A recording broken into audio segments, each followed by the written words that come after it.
The FIFA World Cup, the most watched sporting event on Earth. Every 4 years, billions of people from every corner of the globe stop what they're doing to watch nations compete for football's ultimate prize. Fans travel thousands of miles, entire cities transform into festivals, and for 1 month, the world seems united by a single game.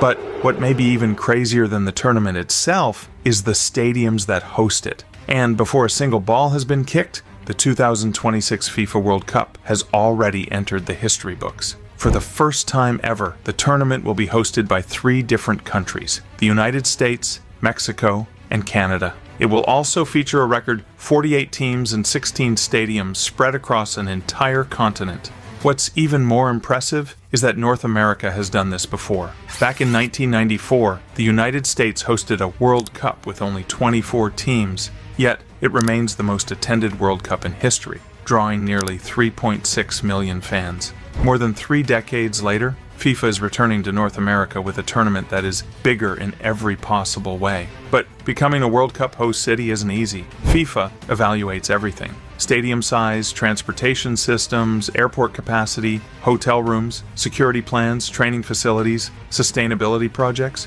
commercial opportunities, and even how fans will move around the city. Cities and states spend years preparing bids, often investing millions before they even know whether they'll be selected. And when you look at the 16 stadiums chosen for 2026, one thing becomes clear: this World Cup is unlike anything football has ever seen. The United States will host 11 of the 16 venues, making it the centerpiece of the entire tournament. The biggest stage of all will be MetLife Stadium in New Jersey, which will host the World Cup final. The stadium holds around 82,500 spectators and cost approximately $1.6 billion to build. Unlike many previous World Cup finals that took place in football-specific stadiums, the final of the world's biggest sporting event will be played inside a giant NFL venue. Although no major renovation was required, FIFA standards demanded temporary modifications and the installation of a natural grass surface. Then, there's AT&T Stadium in Arlington, Texas. With a capacity of more than 92,000 fans, it will be the largest stadium used during the tournament. Built at a cost of roughly $1.3 billion, it features one of the largest video screens ever installed in a sports venue. The stadium's scale is so massive that it feels more like a city than a stadium. Minor modifications are being made to fit FIFA field dimensions, but otherwise the venue was already ready for the World Cup.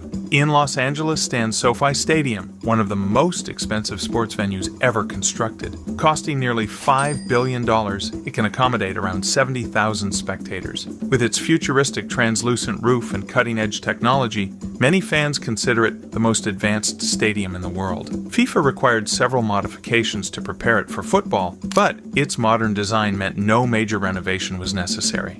Atlanta's Mercedes-Benz Stadium is another architectural masterpiece. Built for approximately $1.6 billion, it holds around 71,000 fans. Its famous retractable roof opens like a camera lens, creating one of the most unique sights in sports. Combined with a giant circular video board surrounding the roof, it represents the modern American philosophy of building stadiums as entertainment destinations rather than just sports venues.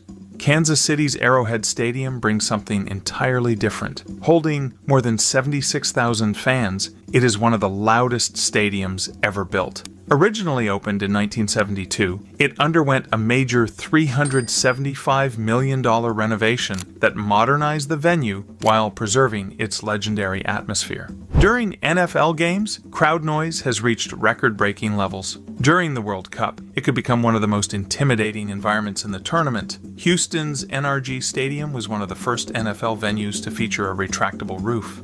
It holds around 72,000 spectators and cost approximately $352 million to build. Its ability to completely control weather conditions makes it a valuable asset in Texas's unpredictable climate.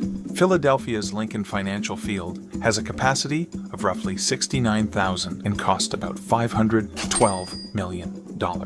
Known for its passionate sports culture, it gives FIFA access to one of America's most dedicated fan bases. Only minor upgrades were needed ahead of the tournament. In the San Francisco Bay Area sits Levi's Stadium. Built for approximately $1.3 billion and holding around 68,500 spectators, it was designed with sustainability in mind. Solar panels, efficient water systems, and environmentally friendly construction make it one of the greenest venues in the competition. Seattle's Lumen Field holds about 68,000 fans and cost around $430 million when it opened. The stadium is famous for trapping crowd noise, creating one of the loudest atmospheres in North American sports. FIFA's biggest adjustment has been replacing the playing surface with natural grass. Boston's Gillette Stadium has a capacity of nearly 66,000 spectators and cost approximately $325 million. While not the newest venue in the tournament, its strong sporting traditions and strategic location made it an easy choice. Miami's Hard Rock Stadium brings a tropical feel to the World Cup. Holding around 65,000 fans, it originally opened decades ago, but underwent a massive $500 million renovation between 2015 and 2017. The upgrades transformed it into one of the premier sports venues in North America and helped secure its place in the tournament. Orlando's Camping World Stadium rounds out the American venues. Unlike many of the newer billion-dollar stadiums, it represents an older generation of sports architecture. Multiple renovations over the years have modernized the facility and allowed it to meet FIFA requirements. What makes the American stadiums different from previous World Cups is their sheer size. Many were built for American football rather than soccer. Then, we arrive in Mexico, a country whose football history is deeply connected to the World Cup itself. Mexico becomes the first nation ever to host matches in 3 separate World Cups. The crown jewel is Estadio Azteca in Mexico City. This legendary venue hosted Pelé's Brazil in 1970 and Diego Maradona's Argentina in 1986. After recent renovations costing around $75 million, its capacity will be approximately 87,500 spectators. It is now the first stadium in history to host World Cup matches across 3 different tournaments. Few places in football carry as much history as Azteca. In Guadalajara stands Estadio Akron. Costing roughly $200 million to build, it holds close to 50,000 spectators.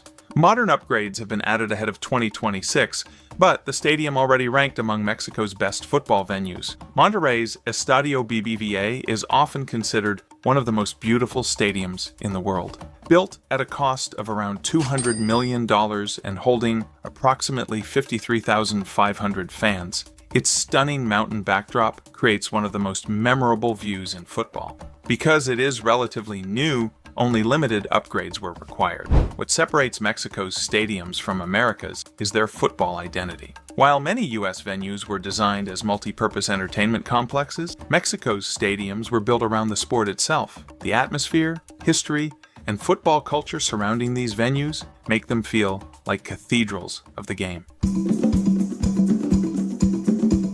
Then comes Canada, the third host nation, and another historic first. For the first time ever, Canada will host matches in a men's FIFA World Cup. Toronto's BMO Field has undergone significant expansion for the tournament. Its capacity will increase to approximately 45,700 spectators. The city and organizers have invested hundreds of millions of dollars in upgrades, making it one of the most heavily renovated venues of the entire competition. Unlike the giant NFL stadiums in the United States, BMO Field provides a more intimate football experience. On Canada's west coast sits BC Place in Vancouver. Holding around 54,500 spectators, the stadium is famous for its retractable roof and stunning location surrounded by mountains and water. Major modernization projects have already transformed the venue over the past decade, while additional upgrades and natural grass installation are preparing it for the World Cup. What makes the 2026 World Cup truly different isn't just the number of stadiums, it's the combination of 3 generations of football venues. Never before has a World Cup stretched across an entire continent. Never before has the tournament been shared between 3 countries. Never before have so many massive venues been used in a single competition. And never before has football's biggest event brought together such a unique mix of history, culture, technology, and scale. The 2026 World Cup is more than a football tournament. It's a celebration spread across North America. A tournament where fans can watch matches in a stadium built in the 1960s one day and a $5 billion futuristic arena the next. And when the final whistle blows at MetLife Stadium in New Jersey, the champions won't be the only ones making history. The stadiums themselves will have already done that.